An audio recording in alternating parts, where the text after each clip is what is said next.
what is the connection between Dajjal and the education system?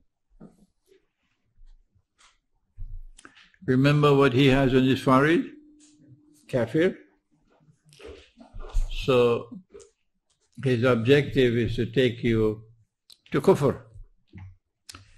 And he gives you an education system, an educational system, or a system of education, which is actually the system of kufr education. But he doesn't use the word kufr, he says the system of secular education. But the two words are synonymous. If you choose to be secular in your process of education, or to embrace secular politics or secular economics, the definition of secular is to take Allah, take the truth and put it outside the classroom. That is secular. Take the truth which has come from Allah and put it outside the classroom. And we must now pursue knowledge without any connection at all with the truth which has come from Allah. That is secular. So obviously, the secularized educational system would be devoted to only the left eye. The left eye.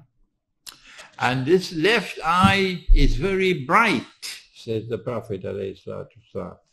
Brilliantly bright. In other words, this left eye will deliver the scientific and technological revolution which will dazzle mankind. Nobody will use horses anymore when they come with mechanized transport. No need for sails anymore waiting for the wind. But now we have the steam engine. And the discovery was steam was in an island called Britain. You know Britain? Yes, steam. The steam engine started here. Okay? And then the combustion engine. Yeah?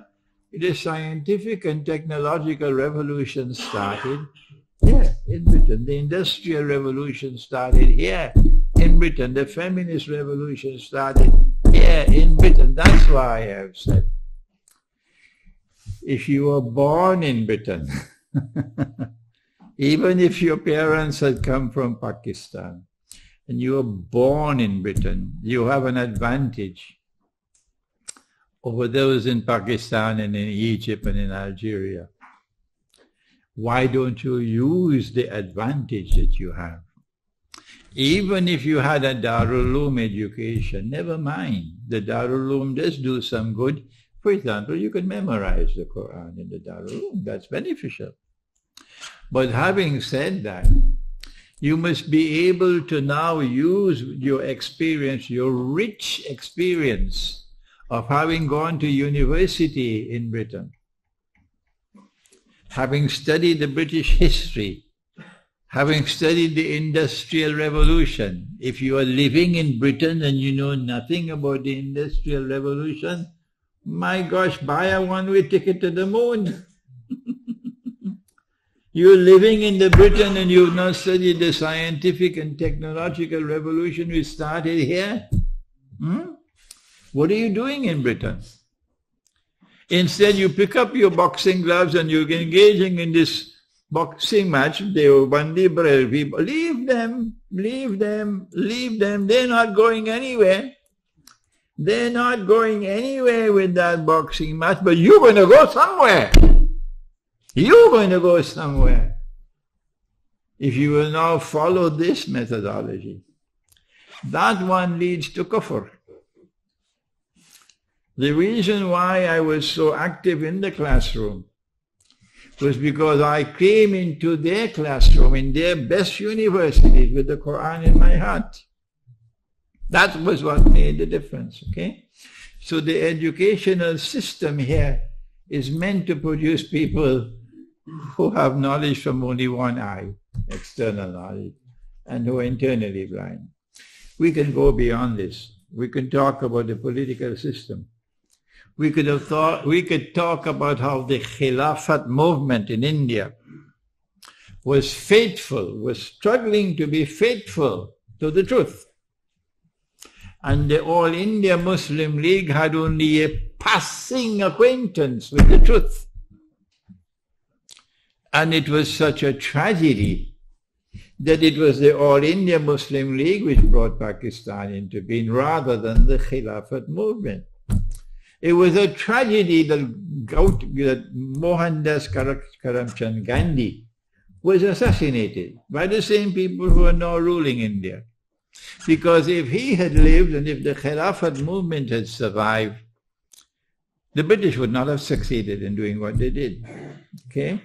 If we go with the Quran to the world of economics and to monetary economics, you could advise the government of Pakistan, as I did yesterday perhaps, when you have debts, as so many parts of the world now have debts that you cannot repay, you have a PhD in stupidity to keep on paying the interest, borrowing money to pay the interest.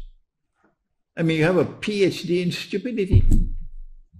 What do you do when you have debts that you cannot possibly repay? You can't apply for bankruptcy because Trump would not agree. What you do is a unilateral renunciation of obligation to pay the interest. Meaning, we're not going to pay any interest anymore. We're deciding this, not you. Do what you want. We're not going to pay any more interest. Why? The moral law is the highest law, and this is oppression. Number two, Allah says in the Quran that when the moneylender forgoes the interest, he is entitled to the return of the principal sum. فَلَكُمْ رُؤُوسُ أَمْوَالِكُمْ. That's in the Quran. So we accept that we have to repay you the capital sum borrowed. But we will repay you on the basis of our capacity to repay. And the more you attack us, the less our capacity to repay. Why? Because human rights supersede economic rights. Our people need food. Our people are enslaved. This is the strategy. They wouldn't listen to me now.